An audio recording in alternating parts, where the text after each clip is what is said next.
Welcome to the Know, I'm Meg Turney, and Destiny has been in and out of hot water with Guardians in the past few weeks. There were triumphs, like when players applauded the Taken King's addition to the game's story, and of course, its overall gameplay.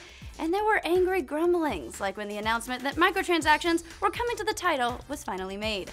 Guardians seemed pretty well pleased that the microtransactions being added to the game were only cosmetic emotes. By the way, those emotes went live, and if you've logged in at all, you've no doubt seen at least a dozen other people doing the Carlton, and you're most likely doing it yourself, so it's safe to say they're doing pretty well. But there was an overarching fear that those microtransactions wouldn't always be restricted to cosmetic items. Last night, the cold confirmation that Destiny was finally going pay to win, like we knew it always would, was posted to the Bungie forums under the heading, "Pay to Win Destiny coming with evidence."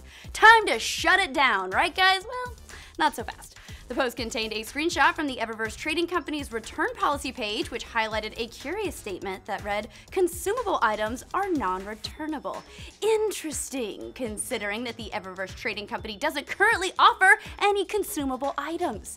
Data miners culled through the game's code and found a list of consumables that aren't currently in the game and could conceivably be those pesky consumables the Eververse Trading Company's return page is referring to. Take a shot every time I say Eververse Trading Company. The list included 3 starter packs, one for Hunter, one for Titan, and one for a Warlock that boosted a player's level to 25 instantly, fully leveled any subclass, and gifted the player with several telemetries to gain XP quicker. Not all that exciting since, Spark of Light was released in conjunction with the Taken King, and that's kind of what that whole boost to 25 does.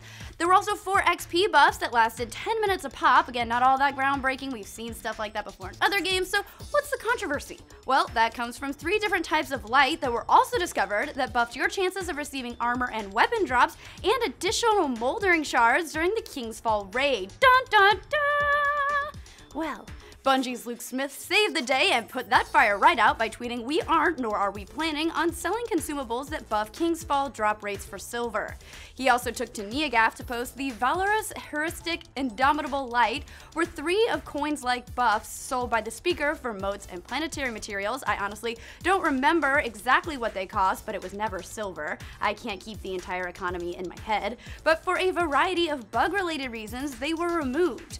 They were also, as has been pointed out, in the data files before TTK shipped. So take that, tinfoil hat wearers! Nothing to see here. Of course, his tweet was very specific that they weren't selling those drop buffs, but he said nothing of the other items discovered by data miners, so it does stand to reason that we will probably see those starter packs and XP buffs up for sale in the near future. Of course, the post that originally outlined all of the possible pay-to-win items has now been updated to share a new conspiracy theory. Bungie was totally planning to include those drop buffs, but saw the outrage from the community and decided against it. Ooh, too spooky for me. So bottom line, Destiny isn't going pay to win. The consumables they're most likely going to introduce for silver aren't going to affect gameplay in any meaningful way, and as for whether or not Bungie will ever go down the pay to win or pay for advantage route, it could happen. But take one look around at all those Guardians do the Carlton today, and you'll see that they probably have plenty of money already. So guys, what's one thing you've seen people get pissed off about and then immediately move on from? Let us know in the comments down below. Don't forget, you get the very best in video games and entertainment right here, so make sure you like this video and subscribe to this channel so you can know what we know and be the know on this show. Heard you did it, and now I'm going to LA and doing a dance and I don't know why.